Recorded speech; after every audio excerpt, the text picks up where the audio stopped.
Hello everybody, I'm out with Mr. Buck, the 4-year-old English bulldog. He's wrapping up 4 weeks with us. We are winding down our time. We've got just under a week to go. Today's Tuesday, he goes home Sunday.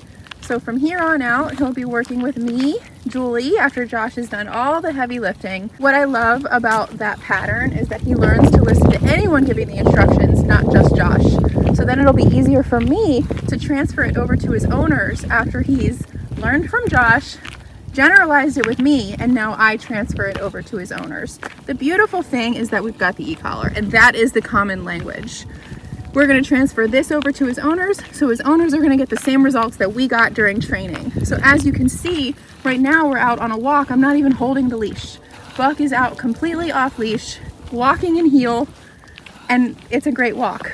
So look, pressure turned on there. I'm at a 16. Pressure's off when he's in the right spot. This is all new to him after 4 years, almost half a decade of sort of choosing himself where he wants to go on the walk. If he wants to pull, he uses his weight and pulls. If he wants to stop and refuse to move, he can also do that too. Good.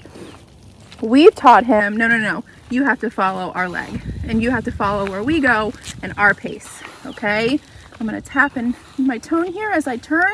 Notice how he's following me. Goes forward, click, and he comes back to my leg. Goes forward, click, back to my leg. See how that works? So because he's a little bit of an older guy and good boy, and he's brand new at this, there is gonna be some reminders on the walk with that e-collar. But notice he snaps back in really easily. I'm actually very impressed with how well he's doing on our very first walk together in 3 weeks. If he tries to go too far forward, as you saw, that's when I use my black S. Gets you the number on the screen.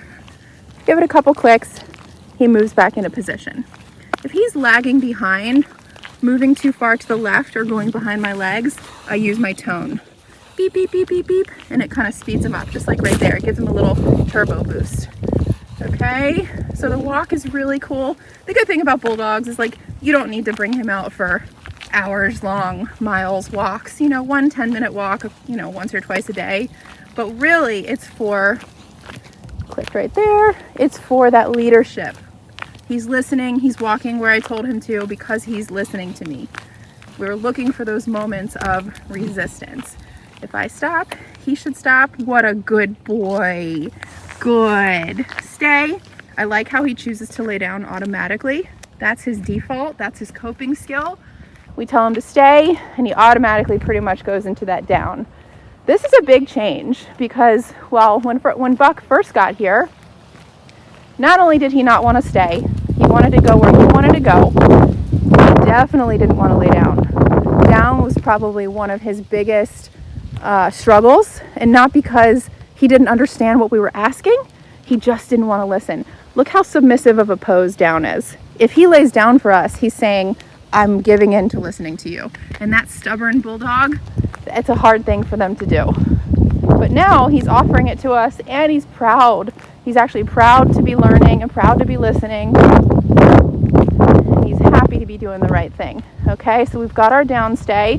The practicality of this is, you can use this all the time. That's good practice for him. So right now he's just working on stay.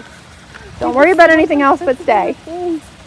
I know, those bulldogs. I had other Amazon drivers tell me that they've had stuff stolen, so I lock my car even if I'm just going through training. You know how stubborn bulldogs are. Oh my goodness, yes. It took me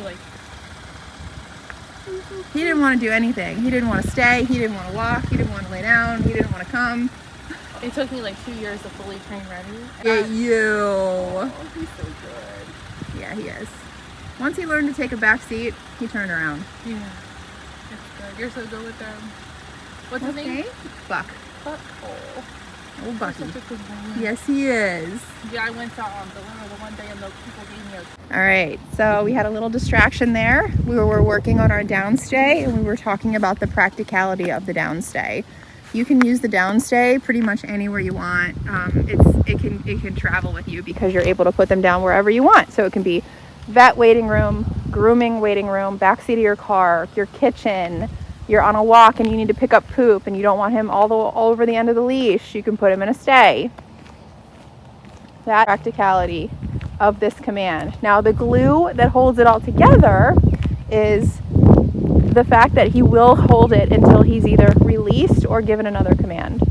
So if he tries to break this command prematurely, so just gets up and walks away, I would say NO, click the button again, and repeat clicking until he lays back down, okay?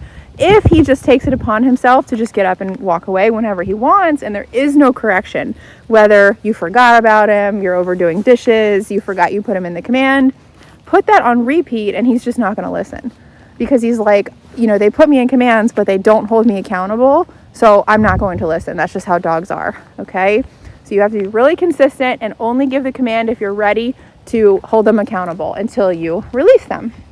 Let's talk about a recall. Recall is getting your dog to you.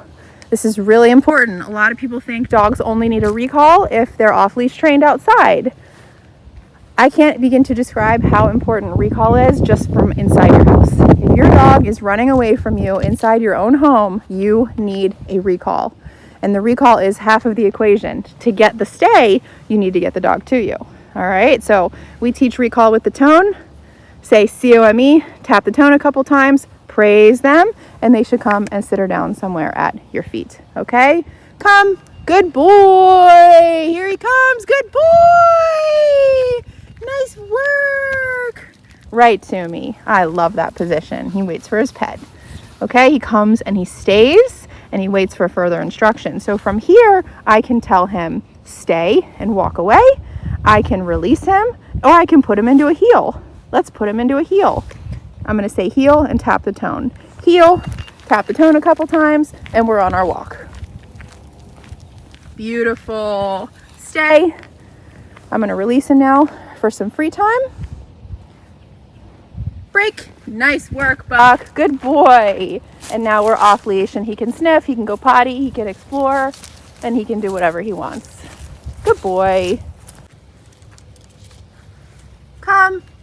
Good boy. Time to go inside. He's going this way, I'm going this way. To get him to me, I just recall him. Good job. Let's go. Another thing we're working on is not barging in and out doors. So every door is a threshold. Stay, open the door, give release before we go in, break, and then come in. Come, place. When we come in from a walk, first thing we do is come right on in and go to the place bed where we're going to relax and decompress. If he tries to get off, you're going to say NO. And when he lays down, you're going to say, good boy. Good job, buddy.